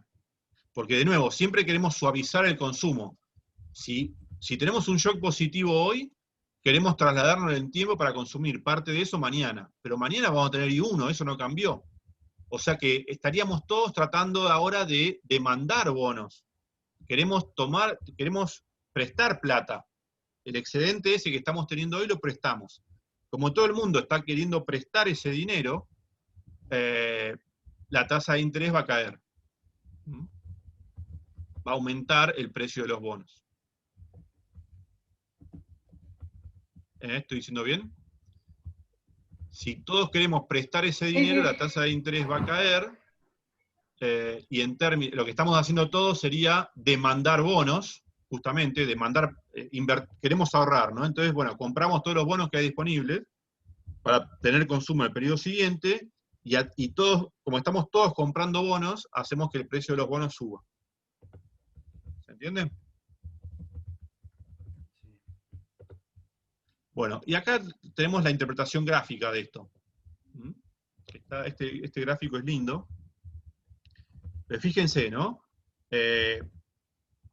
Esta sería, estamos viéndolo todo en el periodo 0. Eso sería el periodo 0. Pero nos alcanza con entender lo del periodo 0. Entonces, esta sería la oferta de bienes que hay, que está fija. ¿Ok? La oferta de bienes es constante, no depende de la tasa de interés. Acá estoy poniendo que tasa de interés, ¿no? O 1 más R. Entonces, la oferta de tomates que hay, ya está, es la que hay. Estamos suponiendo que caen del cielo esos tomates. Ahora, fíjense lo que estoy graficando acá. Esta sería la curva de demanda de bienes. Esta sería la demanda de bienes. La demanda de bienes sí es función de la tasa de interés. A menor tasa de interés, aumenta la demanda de bienes. Porque básicamente es más barato pedir prestado para endeudarme. ¿Está bien? Y fíjense, la diferencia entre la demanda de bienes y y lo que sería el ingreso es justamente lo que llamamos el ahorro, ¿no? Y el ahorro es la demanda de bonos. ¿Mm? En este caso tenemos un ahorro positivo, esto perfectamente lo podríamos haber puesto S, y acá se ve bien porque es un ahorro, ¿no? Porque el ingreso, para esta tasa de interés, que es muy alta, el ingreso es mayor que la demanda de consumo. Entonces, la diferencia es lo que estamos ahorrando. La diferencia entre el ingreso y el consumo es lo que estamos ahorrando. Lo ahorramos en términos de demandar bonos. No lo guardamos abajo del colchón los tomates, pues se pudren. Esos tomates se los queremos, digamos, los queremos usar para comprar un activo financiero. Estamos demandando un activo financiero que nos va a pagar en el periodo 1 una cierta cantidad de tomates, más que los que nos cuesta comprarlo hoy. ¿Ok? Entonces, ¿eso qué va a ser? ¿Esto puede ser un equilibrio a nivel agregado? No, no puede ser un equilibrio. Porque está habiendo un exceso neto de demanda de bonos. Entonces, ese exceso neto de demanda de bonos va a hacer que suba el precio de los bonos o que baje la tasa de interés. Si la tasa de interés va a empezar a bajar. ¿Hasta qué punto? Bueno, hasta el punto en que el consumo, la demanda de consumo, iguale a la oferta de consumo. O, digamos, la demanda de bienes iguala a la oferta de bienes. Entonces, en este caso tenemos demanda de bienes igual a oferta de bienes y tenemos el equilibrio macroeconómico. Esto es un modelo que te sirve mucho para pensar la macroeconomía. En este modelo sencillito, el equilibrio macroeconómico es determinar justamente cuál es la tasa de interés de equilibrio, que iguala demanda de bienes y oferta de bienes. De nuevo, es una economía cerrada. Está bien. Es una economía cerrada y sin acumulación de capital, aparte. Los ingresos caen del cielo. Estoy suponiendo que no estoy acumulando capital. Después abajo hay una extensión de este modelo donde permite la acumulación de capital. Ok, bueno, y acá pasaría lo contrario, ¿no? Si estoy acá, estoy teniendo más consumo, la tasa de interés es demasiado baja, entonces tengo más consumo de lo que tengo disponible para consumir, y eso claramente no es un equilibrio, y eso haría que la tasa de interés subiera. Básicamente, ¿qué estoy teniendo acá? Estoy teniendo un exceso de... estoy teniendo un exceso de oferta de bonos. Ese exceso de oferta de bonos hace que caiga el precio. Y si cae el precio de los bonos, aumenta la tasa de interés. Entonces, este sería el punto de equilibrio macroeconómico. Y obviamente, eso lo tienen ahí más abajo hecho, pero el precio de los bonos se define como 1 sobre 1 más R. ¿Bien? Ese sería el precio de los bonos. Entonces, si hay una relación inversa, ¿no? Hay una relación inversa. Entonces, yo perfectamente todo esto lo podría haber desarrollado, en lugar de pensando tasa de interés, poniendo todo en términos de precio de los bonos, que sería el precio de la economía. Más abajo está hecho haciendo ese supuesto. En vez de modelarlo con tasa de interés, hago todo con precio de bonos, suponiendo un bono tipo cupón cero. ¿Se entendió esto? Es muy importante, porque fíjense lo que me está diciendo este modelo, ¿no? Este modelo, ¿qué me está diciendo? Que el precio del bono, acá si quieren pónganlo P supra B, precio de bono, el precio del bono en el periodo cero va a ser una función, en última instancia, ¿de qué? ¿De qué va a ser función el precio del bono? Bueno, va a depender de las mismas cosas que la tasa de interés. ¿Y de qué dependía la tasa de interés? Del ingreso en 0, del ingreso en 1 y de los parámetros de preferencia. ¿Está bien? ¿Y qué son estas dos variables, I0 y I1? Bueno, estos serían como los fundamentals de la economía, ¿no?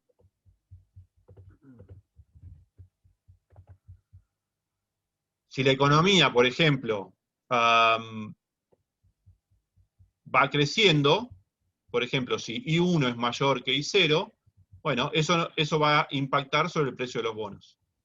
Por ejemplo, si aumenta I1 respecto de lo que se creía, eso va a impactar en el precio de los bonos. Es decir, el precio de los bonos, los cambios en este modelo sin incertidumbre, ¿no? El cambio en el precio de los bonos, básicamente, está dando información acerca de qué está pasando con el producto de la economía, con I0 e I1. ¿Se entiende eso? Estamos suponiendo que beta permanece más o menos constante, es lo que se llama un parámetro profundo del modelo, no cambia. Beta no cambia. Entonces el precio de los bonos va a depender de qué se espera que pase con el producto de la economía. Que eso en los mercados financieros se suele llamar fundamentals, ¿no? Claramente este mismo modelo después lo vamos a usar para, por ejemplo, establecer el precio de las acciones. ¿De qué depende el precio de las acciones? En la clase que viene probablemente ya veamos un modelito basado también en un consumidor, para poder explicar de qué depende el precio de las acciones. Se llama el modelo Capital Asset Pricing Model, Consumption CAPM, el Consumption Capital Asset Pricing Model. Es un modelo de valuación de activos financieros basados en un modelo de consumidor. Por eso quiero que esto lo sepan bien, porque es la base para entender después. Lo que vamos a hacer después es meterle incertidumbre a esto, y se va a poner más divertido. Pero el setting es el mismo.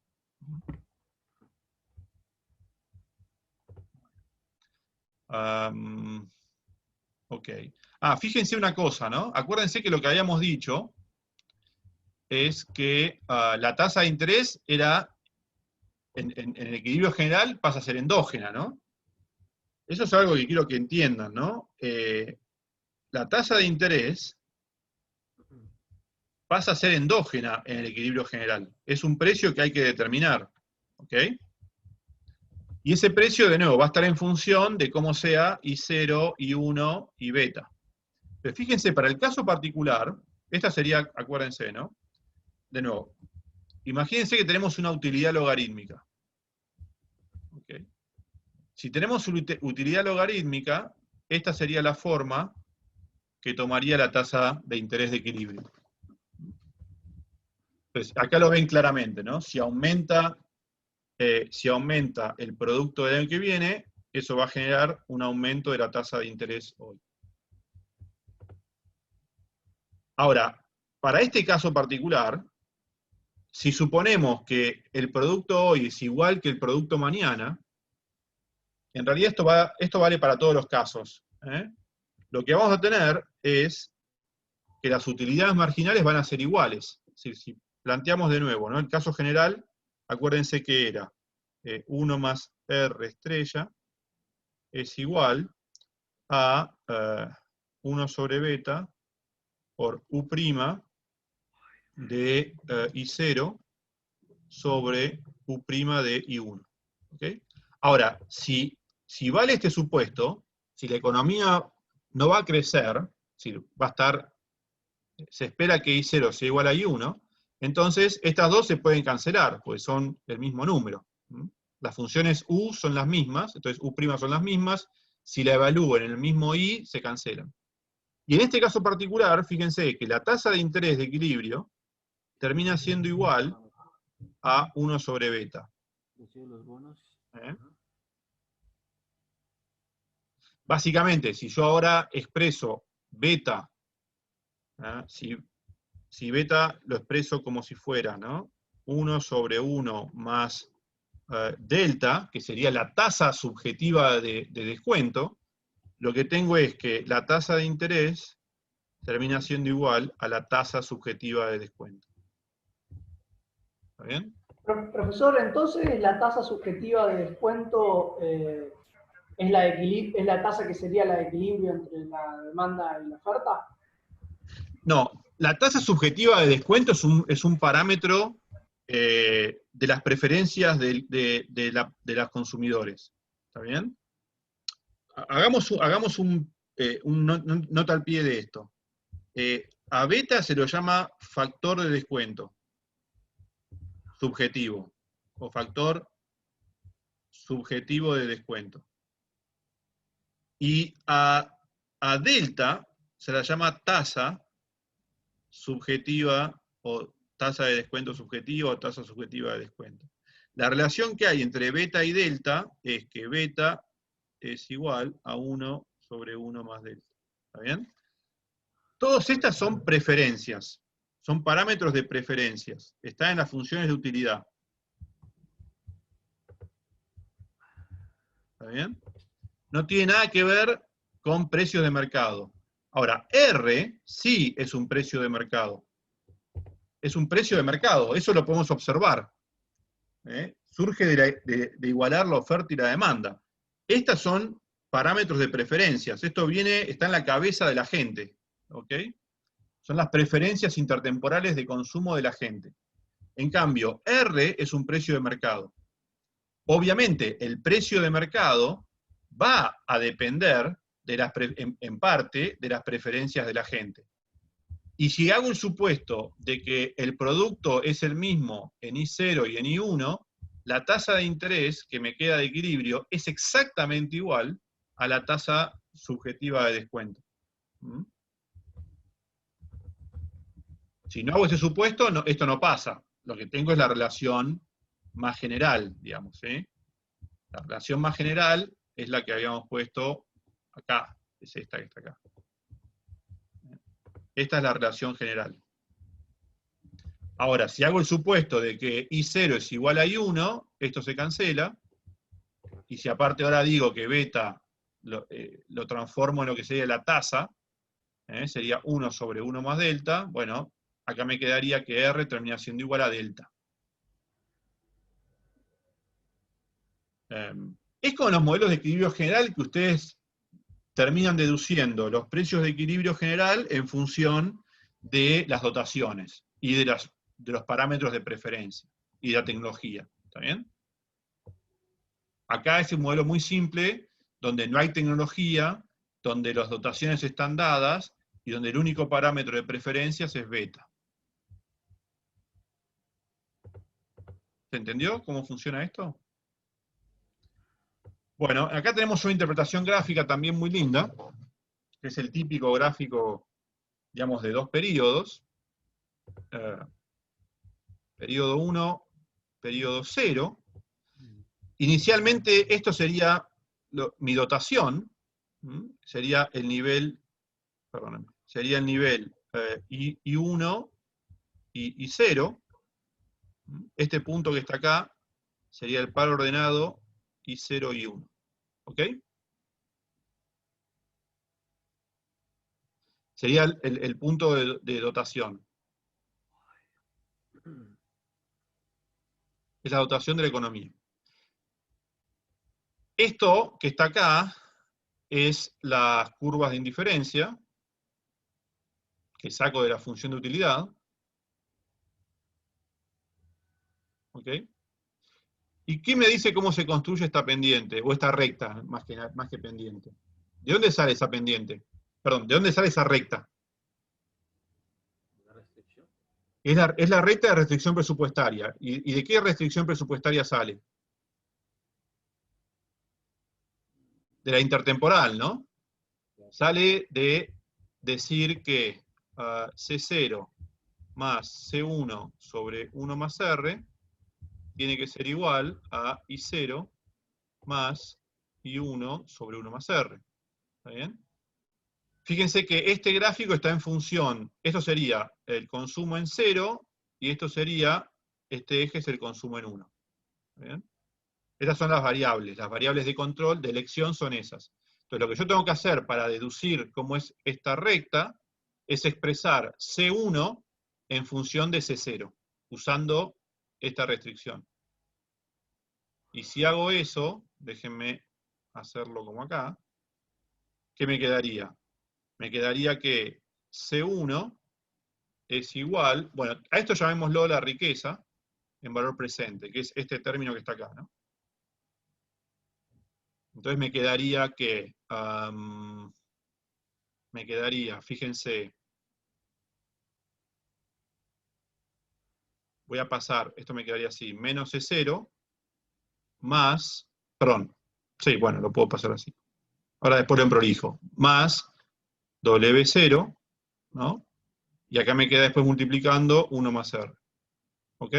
Entonces, si lo quiero plantear en términos de la pendiente, esto me quedaría menos 1 más R por C0, más, bueno, 1 más R por W0. ¿Mm? Entonces, esta sería la recta, toda esta de acá sería la recta esta. Y la pendiente, fíjense que es menos 1 más R. Acuérdense que C0 sería la variable, en este caso, no sé, la X, y C1 la Y. ¿Bien? Estoy expresando C1 en función de C0. ¿Se entiende cómo se deduce todo? Entonces, fíjense que para esta tasa de interés, que no es la de equilibrio, ¿qué tendría? Tendría que estoy consumiendo, en este punto de optimalidad del consumo, algo diferente a lo que es la dotación de la economía. Entonces, eso no puede suceder. Estoy teniendo, en términos de excesos, estoy teniendo un exceso de demanda de consumo en el periodo cero, porque yo produzco hasta acá y quiero consumirme hasta acá. Estoy teniendo un exceso de demanda de consumo en cero. Entonces, ¿qué tiene que pasar con la tasa de interés? Tiene que aumentar.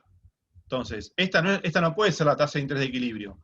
La tasa de interés va a tener que aumentar, se va a hacer más inclinada. ¿Hasta qué punto?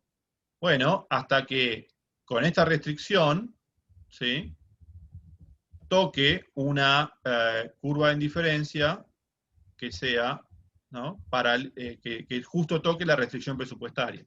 Bueno, ese grafiquito es el de abajo. La tasa de interés se mueve, es decir, la pendiente de esta recta se tiene que mover, y al moverse la pendiente también se mueve W0. W0 no está fija. Acuérdense que W0 depende de R. Entonces, si se mueve R, se mueve W0. O es el valor presente del ingreso. Acuérdense que W0 es I0 más I1 sobre 1 más R. O sea que si se mueve R, se va moviendo hacia el costado, se va moviendo hacia los costados W0. Bueno, y ahora sí sería el punto de equilibrio. Para la tasa de interés, R estrella. Entonces, en este caso, fíjense que el consumo en cada periodo es igual al producto en cada periodo. ¿Se entendió? Entonces, esto sí es una tasa de interés de equilibrio. Acá estamos en el equilibrio macro.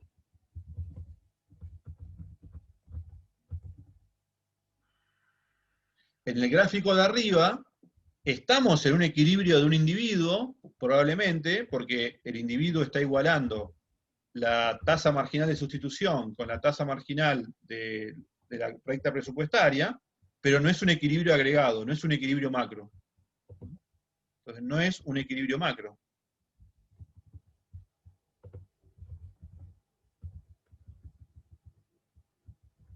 ¿Por qué? Porque está habiendo a nivel agregado un exceso de demanda del consumo en el periodo cero. Entonces tiene que aumentar la tasa de interés. Entonces el equilibrio macro es este. Acá están todos igualando tasa marginal de sustitución igual a tasa marginal de transformación o a precio de mercado, que sería esta pendiente, y aparte, para ese precio de mercado, no está habiendo excesos agregados de demanda. Todos los mercados están en equilibrio. Entonces, fíjense que hicimos un modelito de equilibrio general. Es decir, muy sencillito, pero lo resolvimos. Es un modelo de equilibrio general que todos deberían saberse perfectamente, porque es fundamental para entender el equilibrio general de la macroeconomía. En un modelo recontra sencillo. 2 periodos sin incertidumbre, sin acumulación de capital. Pero perfectamente nos permite entender cómo se mueven las tasas de interés, cómo se explica el movimiento de las tasas de interés. Es el modelo típico para explicar la determinación de la tasa de interés en el equilibrio general. ¿Se entendió todo esto? Bueno, acá lo que tiene en esta otra parte de las notas es todo hecho igual, nada más que con precio de bono. En vez de tasa de interés, defino el precio del bono y uso el precio del bono en vez de la tasa de interés.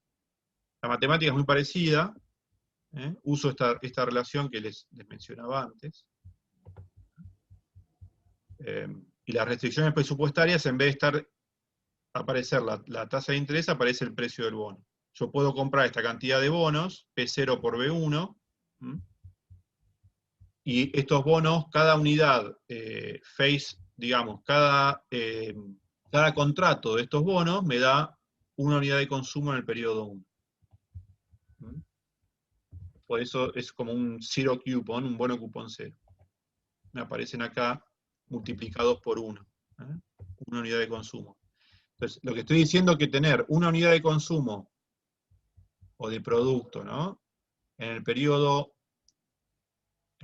1 vale P0, unidades de consumo,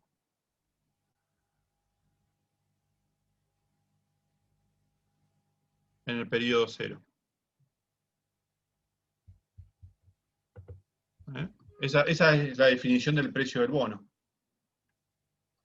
Si un bono, ¿qué te dice? Te pago $100 por cada unidad de bono. ¿Y cuánto vale en el mercado hoy? Porque eso me lo vas a pagar dentro de 10 años. ¿Cuánto vale eso hoy? Bueno, vale en Argentina 50. ¿Sí? Más o menos. Vale la mitad. Implícitamente en esos precios se define la tasa de interés. Ok, entonces bueno, todo esto lo pueden perfectamente entender, mismo gráfico, nada más todo cambiado pensando en términos de precio de bono. Bueno, caso de infinitos periodos, esto es interesante, ya no me va a dar el tiempo para desarrollarlo, mírenlo ustedes. Esto es interesante, estudienlo. Lo que va a estar cambiando básicamente es, voy a tener infinitas restricciones temporales, una para cada periodo. La función de utilidad también la voy a estar representando de esta manera. Yo supongo que esto lo han visto en un curso de macro, de moneda. Por eso tampoco, no me parece tan difícil que lo puedan entender solos. Y lo que aparece acá es una restricción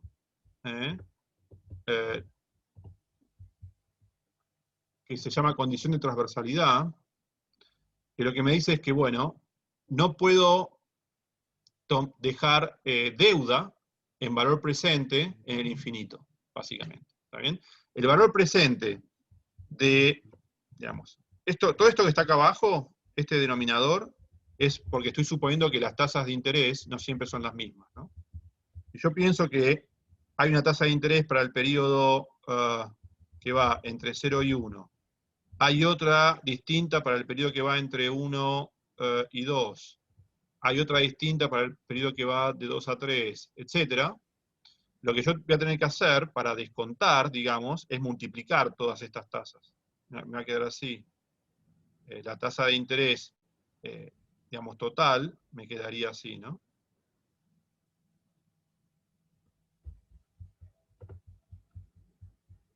Esto supongo que en algún lado lo han visto, o con Silvina. Silvina estas cosas las explica bien. Entonces, me queda una productoria, básicamente. Me queda una productoria, ¿sí? Que es esta que está acá. Si yo supongo que todas las tasas de interés son la misma, esta productoria se transforma en una potencia. Me quedaría 1 más R elevado a la N. Pero en principio yo tendría una productoria. ¿Ok? Que va de I igual, no sé, a 0 hasta T. Y acá tendría 1 más R. Bueno, no, sí. Acá arriba está bien escrita, después véanla bien. Entonces yo tendría que descontar con toda esta productoria de tasas. Obviamente, en general se hace el supuesto que la tasa de interés es constante, entonces se simplifica mucho toda esa expresión. ¿Qué más decir de acá? Bueno, esto, que lo que tiene que valer es esto, ¿no? Que el valor presente de B tiene que ser no negativo. Cuando T tiende a infinito, ¿no? Es decir, cuando estoy pensando el infinito, cuando T tiende a infinito, el valor presente de los activos que tengo, de los bonos, no puede ser negativo. Es decir, básicamente no puedo dejar deuda.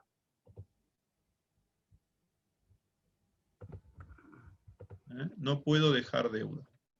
Esto en los libros se suele llamar no Ponzi condition. ¿Saben quién fue Ponzi?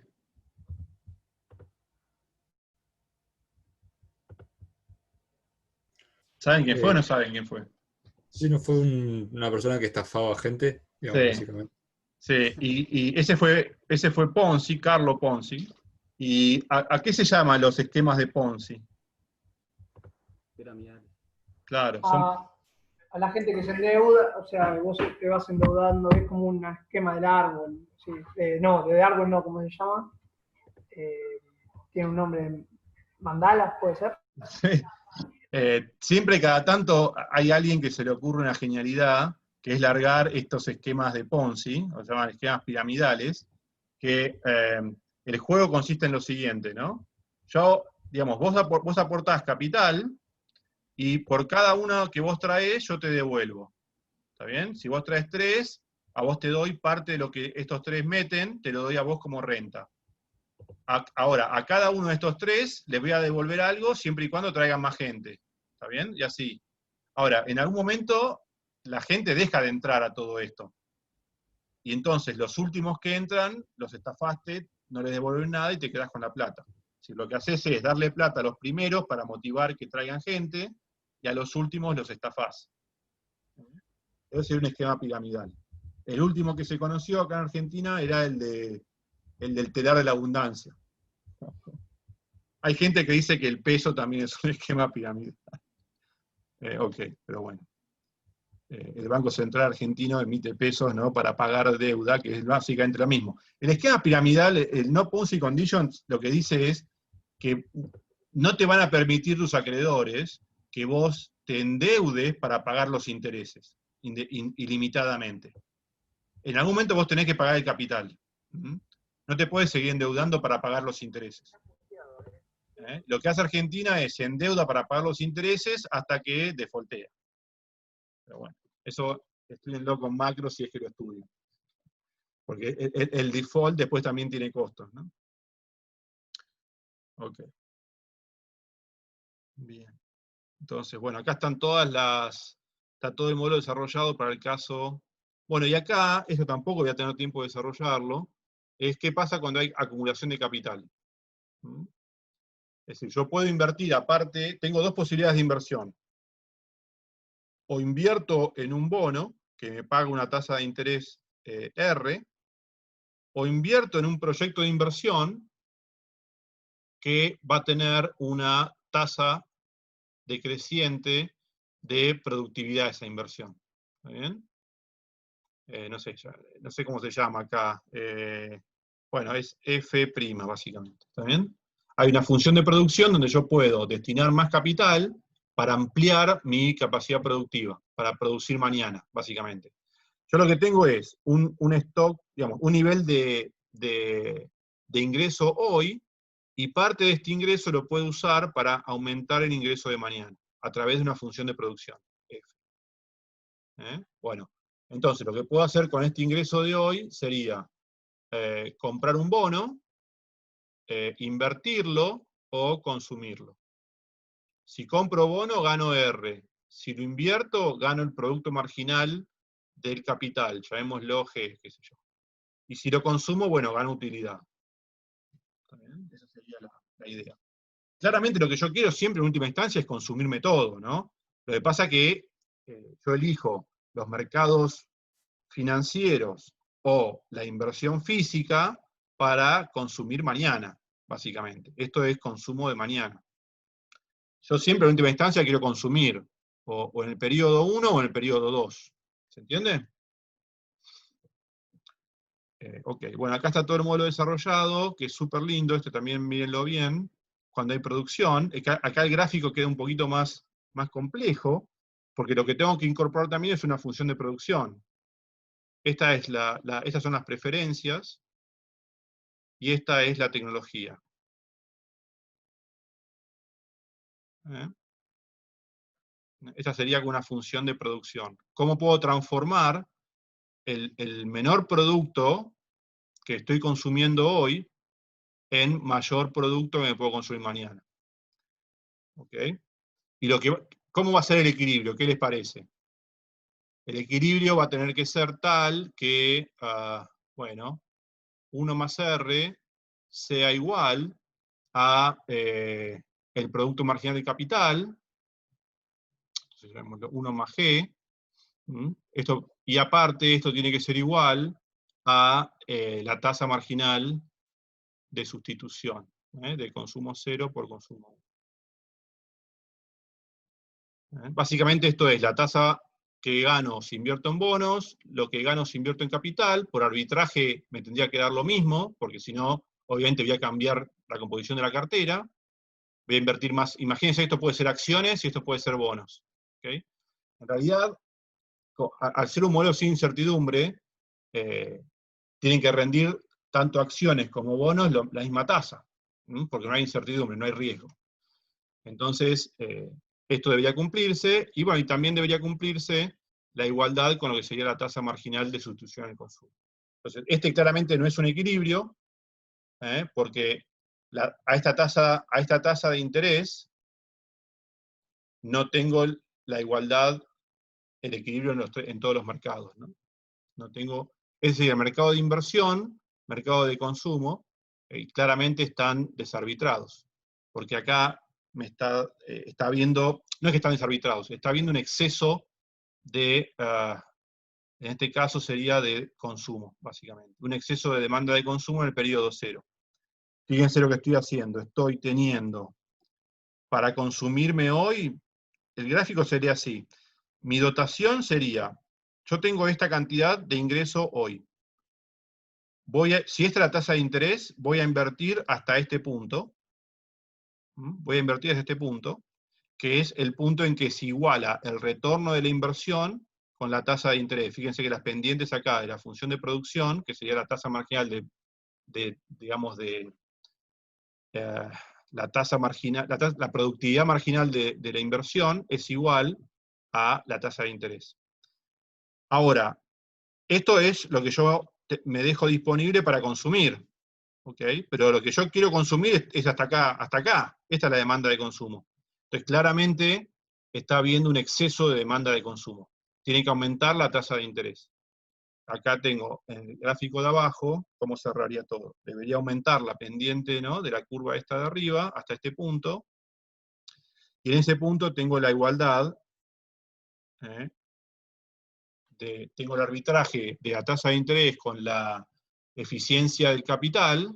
La eficiencia del capital es un término muy viejo, con la productividad del capital, y no tengo exceso de demanda de consumo. Estoy consumiendo todo lo que estoy dejando libre para consumir que no invierto. ¿Está bien? Esto sería la inversión que hago, sería la demanda de capital, esto sería la inversión, que como el capital estoy pensando que siempre la inversión es la variación del stock de capital entre periodos, ¿no? Pero estoy pensando en este modelo que el capital en 0 es 0. Por eso la inversión es igual al capital que me llevo para el periodo 1. Claramente este capital después me lo voy a consumir en el periodo 1. En el periodo 1 tengo para consumirme también el capital que me llevo, que no se deprecia. Acá hay una tasa de depreciación. Bueno, y acá sería el equilibrio. Sería el equilibrio macro. Entonces, este pequeño modelito me permite ahora explicar dos precios. El precio de los bonos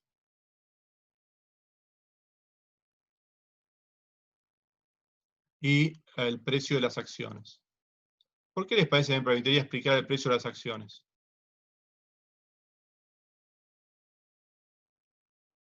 Y ¿no será porque tiene que haber un arbitraje entre tanto el Claro, precio de los bonos como... sí, sí. Y en este caso, lo que sería el precio de las acciones, ¿cuánto valdría una acción acá? ¿Cuánto vale esta inversión? Bueno, lo que sé que me va a dar en el futuro, ¿cuánto me da? Si yo invierto hasta acá, esta es la función de producción, me va a dar toda esta parte. Esto de acá sería todo lo que me da la inversión. Si le resto, si le sumo a esto, ¿no? Acá tengo el capital. Ojo que acá estoy sumando dos cosas, ¿no? Por un lado tengo lo que me da de productividad, y aparte tengo lo que no se depreció del capital. ¿Ok? Después piénsenlo bien este gráfico. Entonces, esto sería todos los dividendos que voy a obtener mañana de la empresa, de la inversión. Acuérdense que no hay más futuro. O sea, eso serían los dividendos, lo que va de la empresa. Lo que voy a obtener mañana de esta empresa. Entonces, si descuento estos dividendos, debería tener el precio de la acción, o el valor de la acción. Estos dividendos descontados me debería dar el precio de la acción. O el precio, o el valor de la empresa hoy, básicamente, ¿no? Ahí no sé qué pasó. Bueno, y esto, fíjense, si esto lo descuento, bueno, básicamente me va a dar, y lo divido por la cantidad de inversión que hice, me debería dar justamente el precio de la acción. En este modelo no estoy calculando el precio de la acción, pero lo podrían hacer perfectamente ustedes como ejercicio. ¿Cuánto valdría? Pero bueno, básicamente es esto de acá. Es lo que estoy invirtiendo, básicamente. ¿Está bien? Bueno, porque esto que estoy invirtiendo, fíjense, esto que estoy invirtiendo, mañana me rinde todo esto que está acá.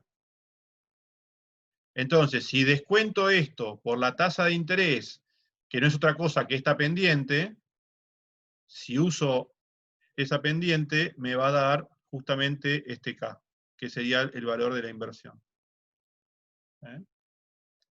Fíjense que acá justamente la pendiente de la función de producción coincide con la tasa de interés.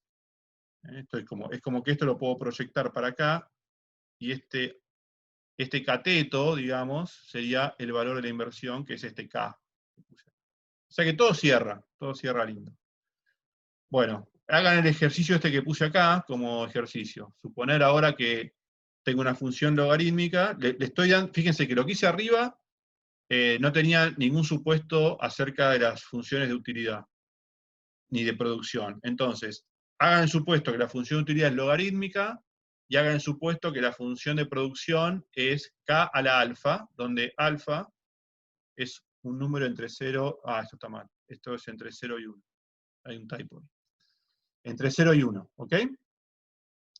Y resuélvanlo, a ver cómo les queda. Obviamente van a llegar a expresar digamos, la tasa de interés, ¿no? La tasa de interés de equilibrio. Les debería quedar una función ¿de qué? De beta, de alfa, y ¿de qué más? De I0, ¿no? Porque I0 también está dado. ¿Ok? Entonces, fíjense que acá está todo.